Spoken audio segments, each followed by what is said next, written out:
Hello friends, welcome back to my channel Tabrez Malik. उम्मीद करता हूँ सब अच्छे से होंगे। तो दोस्तों, आज मैं कुछ ऐसी चीज़ें लेकर आया हूँ माल्टा के बारे में।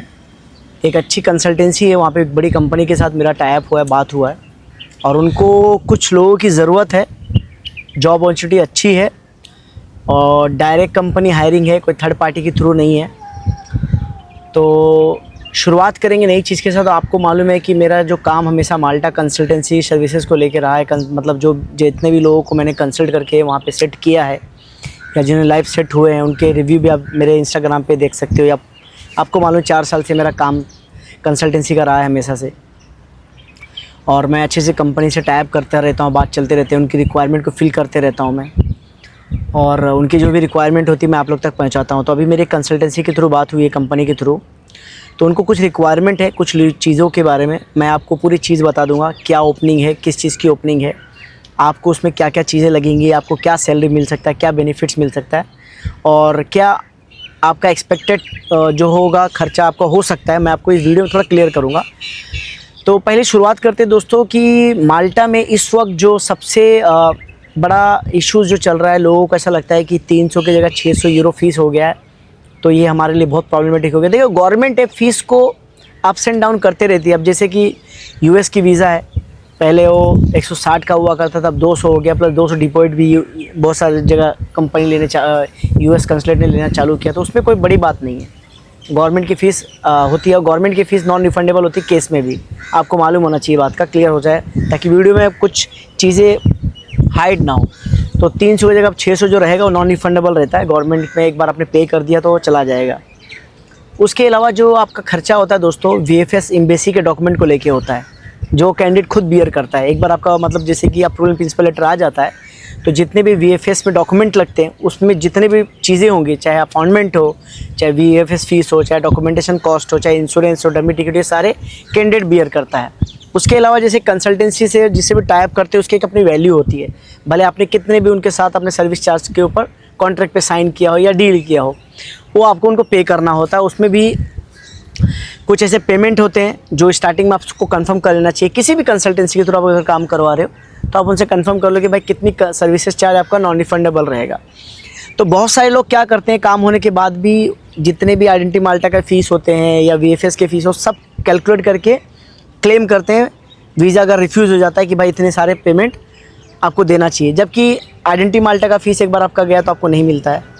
माल्टा में जितना वीएफएस में पेमेंट किया वो आपको नॉन रिफंडेबल होता है, आपको नहीं मिलता। तो वो कंसल्टेंसी पे ब्लेम करके क्लेम करना अच्छी चीज़ नहीं है, वो आपको क्लियर होना चाहिए। वीडियो में आज 4 साल से बोल रहा हूँ कि एक बार जो गवर्नमेंट की जेब में गया वो आपको वापस कभी नहीं मिलेगा। अगर आपने इंश्योरेंस ले लिया, डमी टिकट लिया है या कुछ भी किया जो गवर्नमेंट को मिलेगा नहीं। और सर्विस चार्ज में भी एक चार्ज होता है। अगर कोई भी बंदा आपके पीछे मेहनत करता है 6 महीना 1 साल, तो अपना एक सर्विस चार्ज बोलता है कि भाई मेरा इतना सर्विस चार्ज है, मैं इतना आपको वापस नहीं करूँगा, या इतनी एजेंसी फीस है मैं आपको वापस नहीं करूँगा। क्लियर होना चाहिए। तो रिक्वायरमेंट क्या क्या, सबसे पहले बात करते शुरुआत करते हैं। ये जॉब कम्प्लीटली वेरीफाइड है और जेन्युइन है, तो इसमें आपको पूरा प्रोसेस समझाऊँगा स्टेप बाय स्टेप। सबसे पहले दोस्तों जो जॉब अवेलेबल है वो है फीमेल हाउसकीपर। हाउसकीपर क्या होता है आपको समझा देता हूँ थोड़ा सा।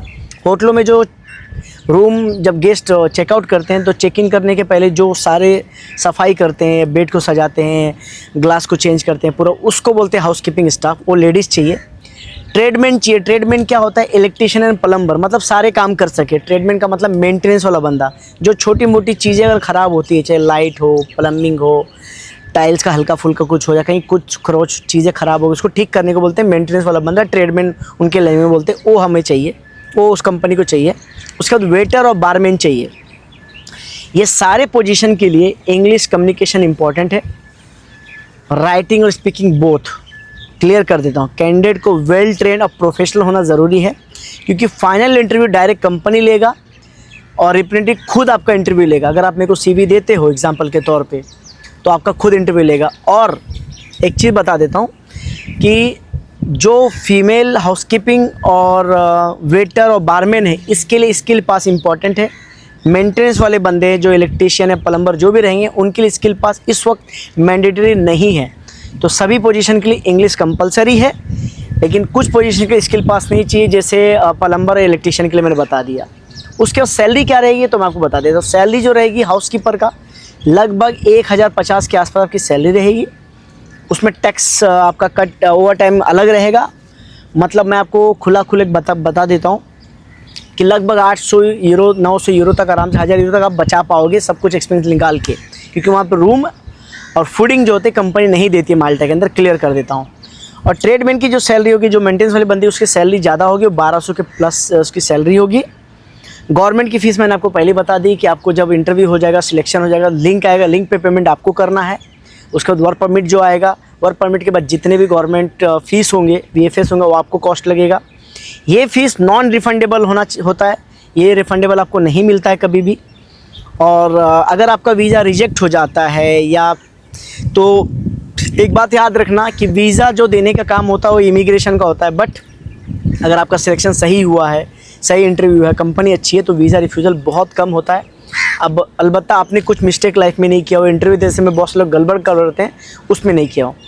अभी के लिए ट्रेडमेट कैटेगरी में स्किल पास रिक्वायरमेंट नहीं है, लेकिन फ्यूचर में शायद ये रिक्वायरमेंट आ सकता है। एक बार वहाँ ट्रेवल कर जाओ और एक नेक्स्ट ईयर तक वहाँ पे शायद ये हो सकता है। नेशनलिटी मैटर नहीं रखता है, अगर आप गल्फ़ से हो तो, मैं अभी भी समझा देता हूँ, नेशनलिटी मैटर नहीं रखता। अगर गल्फ़ से हो तो, और गल्फ़ में एटलीस्ट आपने 2 साल गुजार लिया है, तीसरा आपका दूसरा इकामा या एमिरेट्स आईडी रिन्यू हो गया है। उसके अलावा मुझे इंडिया, पाकिस्तान, बांग्लादेश से, पाकिस्तान से नहीं चलेगा। अगर पाकिस्तानी नेशनल यहाँ पे गल्फ़ में अंदर तो कोई प्रॉब्लम नहीं है, कोई भी अप्लाई कर सकता है। बस एक्सपीरियंस, इंग्लिश कम्युनिकेशन और क्लीन रिकॉर्ड होना चाहिए। डॉक्यूमेंट ओरिजिनल होना चाहिए, कोई भी फेक और एडिटेड बिल्कुल मना है। डॉक्यूमेंट में आपको मैं फिर समझा देता हूँ कि जो आप मुझे दोगे, पासपोर्ट की पूरी कॉपी, इवन जो कवर होता है ऊपर का ब्लू कवर या हरा कलर, जो आप लोग का बांग्लादेशी नेशनल का, पाकिस्तानियों का होता है, नेपाली का जो ब्राउन होता है, सब चाहिए पीछे तक। उस पर कोई स्टिकर नहीं होना चाहिए। एक्सपीरियंस लेटर ओरिजिनल होना चाहिए, एटलीस्ट 3 साल पुराना, 3 साल तो टोटल 3 साल का। और करंट कंपनी में हो रहे हो तो फिर आप एक कंफर्मेशन लेटर ले लो, फ़ोटो और यूरोपास CV। ये सारे डॉक्यूमेंट जो कंपनी वेरीफाई करेगी, आपको शॉर्टलिस्टेड करेगी। हम कंपनी मतलब हम शॉर्टलिस्ट करेंगे उसको, उसके बाद कंपनी के भी भेजेंगे। कंपनी इंटरव्यू आपका लेगी, अपॉन सिलेक्शन आपको ऑफ़र लेटर भेजा जाएगा या और साथ में लिंक भेजा जाएगा। उसके अलावा लिंक भेजने के बाद आपको वेट करना है जब तक आपका अप्रूवल इन प्रिंसिपल लेटर, जिसको हम प्री वर्क परमिट बोल सकते हैं, वर्क परमिट आपकी लैंग्वेज में बोल सकते हैं, वो हो सकता है। और ये 1 साल का कॉन्ट्रैक्ट होता है। एक बार आपका वीज़ा लग गया तो 1 साल का आपको TRC मिलता है, जो रिन्यूअल ऑफ टर्म्स होता है, जो आपके मालिक के साथ आपको बात करें। सारे एप्लीकेशन और याद रखना, कॉन्ट्रैक्ट पे जो भी साइन होगा फिजिकल होगा। कंपनी रिव्यू हमेशा आपके सपोर्ट में रहेंगे, कॉन्टैक्ट में रहेंगे। दोस्तों, ये कुछ चीज़ें हैं। एक चीज़ बता देता हूँ कि हम किसी भी चीज़ की गारंटी ऑफ वीज़ा नहीं देते हैं। इस वीडियो में क्लियर कर देता हूँ कि फ़ाइनल वीज़ा का जो डिसीज़न होता है एम्बेसी पे डिपेंड करता है। VFS थर्ड पार्टी होता है जो डॉक्यूमेंट आपका एक्सेप्ट करती है। हमने पहले भी यूरोपियन सक्सेसफुल प्लेस बहुत सारे वीडियोस बनाए हैं। प्रोसेस फास्ट और रिलायबल हमारा, और बहुत कम सीट्स है, बहुत कम लोग की रिक्वायरमेंट, इसमें 5-5 सीट्स लगभग सबकी खाली है। अगर आपको करवाना है तो आपकी CV हमें भेज दीजिए यूरोपास के साथ, और हम आपको कंपनी को भेज देंगे। कंपनी के ऊपर डिपेंड करती है आपको सिलेक्शन करती है नहीं करती है इंटरव्यू के थ्रू। तो visasmalik@gmail.com पे मैं फिर से बता देता हूँ आपको कि मैं कोई रिक्रूटमेंट एजेंसी कंपनी नहीं हूँ, मैं एक कंसल्टेंसी कंपनी हूँ। अगर मेरे पास किसी कंपनी की रिक्वायरमेंट आती है तो हम आपको सिर्फ बताते हैं, हम आपको उनके बिहाफ ऑफ कंपनी के हिसाब से हम आपको रिक्वायरमेंट बताते हैं, और डिपेंड करता है आपके इंटरव्यू के बाद आपको क्या सिलेक्शन किया जाएगा। अगर वीडियो यूज़फुल लगता है दोस्तों, लाइक सब्सक्राइब जरूर कीजिएगा, टैग कीजिएगा, शेयर कीजिए बहुत सारे लोगों को, ताकि उनको भी मिल जाए और सबके सपने पूरे हो सके। और इंस्टाग्राम की ID तबरेज़ मलिक ऑफिशियल, उसको फॉलो कीजिए। व्हाट्सअप का नंबर मैं नीचे डिस्क्रिप्शन पे भी दे देता हूँ। और ये वीडियो फुली तरह से आपकी इन्फॉर्मेशन के रिलेटेड होते हैं। इसमें भी किसी चीज़ का भी क्लेम हम एक्सेप्ट नहीं करेंगे कि इस वीडियो में मैंने क्या बोला था, मैं कोई गलत बात नहीं करता हूँ। हर चीज़ गवर्नमेंट गाइडलाइंस के हिसाब से काम होता है। और हमारी जो कंसल्टिंग सर्विसेज है दुबई के अंदर हम जो करते हैं, विदाउट लाइसेंस काम नहीं होता है। हमारे पास भी यहाँ का ट्रेड लाइसेंस होता है तो ही हम काम करते हैं।